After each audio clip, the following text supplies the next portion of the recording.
Hello, this is Saturday morning. ഇന്നൊരു non school റൂട്ടീനാണ് കേട്ടോ. ഇന്ന് മാത്രം സമാധാനത്തോടെ നിന്നുകൊണ്ട് ഒരു ചായയെങ്കിലും കുടിക്കാം കേട്ടോ. അപ്പം ഞാൻ ചുറ്റുമുള്ള മരങ്ങൾക്കിടയിൽ നിന്നൊക്കെ പക്ഷികളുടെയൊക്കെ സൗണ്ട് കേൾക്കുന്നുണ്ട്. അപ്പോൾ അതൊക്കെ ഇങ്ങനെ കേട്ട് നിൽക്കുകയാണ്. കുറച്ച് കഴിയുമ്പോൾ ഇതൊന്നും നമുക്ക് കേൾക്കാനേ പറ്റില്ല. അങ്ങനെ തന്നെ ഇളയ ആൾ ആദ്യം എണീറ്റു കേട്ടോ. ഇവൻ എണീറ്റ് കുറച്ച് കാര്യങ്ങളൊക്കെ പറയുകയാണ്.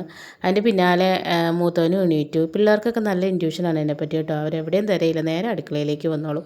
അപ്പോൾ ഇന്ന് ഞങ്ങളുടെ പ്ലാനുകളും പദ്ധതികളെക്കുറിച്ചാണ് പറഞ്ഞുകൊണ്ടിരിക്കുന്നത്. പിന്നെ അങ്ങോട്ട് നമ്മൾ ആദ്യം പറഞ്ഞ ശാന്തതയൊന്നും കേൾക്കില്ല കേട്ടോ. അപ്പോൾ ഞാൻ സൗണ്ട് കുറയ്ക്കാനൊക്കെ അവനോട് പറയണതാണ്. അങ്ങനെ സോഫ വിരിപ്പൊക്കെ കഴുകിയിട്ടേക്കായിരുന്നു. അതൊക്കെ ഒന്ന് വിരിച്ച് നീറ്റാക്കാമെന്ന് കരുതി. അത് കുറച്ച് നേരത്തേക്കേ കാണുള്ളൂ കേട്ടോ. നമ്മൾ ഇടയ്ക്കിടെ ഇങ്ങനെ ചെയ്തുകൊണ്ടേ ഇരിക്കണം. ഇനിയും ഞാനുമാണ് ഞാൻ ശരിക്കും തിരക്ക് പിടിച്ചിരിക്കുന്നത് കേട്ടോ. കാരണം ഈ ദിവസങ്ങളൊന്നും നമ്മുടെ കൺട്രോളിലല്ലായിരിക്കും, കുട്ടികളും നമ്മളും. ബാക്കിയുള്ള ദിവസങ്ങളിലൊക്കെ അവർ സ്കൂളിൽ പോവുകയാണ്. അപ്പം നമുക്കൊരു ടൈം ടേബിൾ ഉണ്ട്, കറക്റ്റ് ഒരു ടൈം ടേബിൾ പിടിക്കാം. പക്ഷേ ഈ ദിവസങ്ങളെന്ന് പറഞ്ഞാൽ അത് നടക്കണ കാര്യമൊന്നും. അങ്ങനെ വേഗം ബ്രേക്ക്ഫാസ്റ്റ് ആക്കി അവന് കുറച്ച് പഠിക്കാനും ഹോംവർക്കുകളൊക്കെ ഉണ്ട്. അതുകൊണ്ട് സമയം വൈകിപ്പിക്കണില്ല. ഇനി അങ്ങോട്ട് വൈകുന്നേരം വരെ വാഴ സിനിമയിലെ ഫുൾ പാട്ടായിരിക്കും കേട്ടോ. കഴിക്കുമ്പോൾ പൊളി പിള്ളേർക്ക് അത് മതി. അങ്ങനെ ഞാൻ വേഗം പിന്നെ കിച്ചണിലേക്ക് കയറി അടുക്കിപ്പെറുക്കലൊക്കെ തുടങ്ങി. അപ്പോൾ ആ നേരം കൊണ്ട് അതപ്പം വരയ്ക്കാനൊക്കെ തുടങ്ങി കേട്ടോ. അവൻ കുറച്ച് നേരം ഡ്രോയിങ്ങിന് ഇരിക്കുന്ന സമയമാണ്. അവനവിടെ വരച്ചുകൊണ്ടിരിക്കുന്ന സമയം കൊണ്ട് ഞാൻ ഒന്ന് ആഴ്ചയിലൊരു കാച്ചി എണ്ണ മുറുക്കി കുളിക്കുന്നുണ്ട് കേട്ടോ.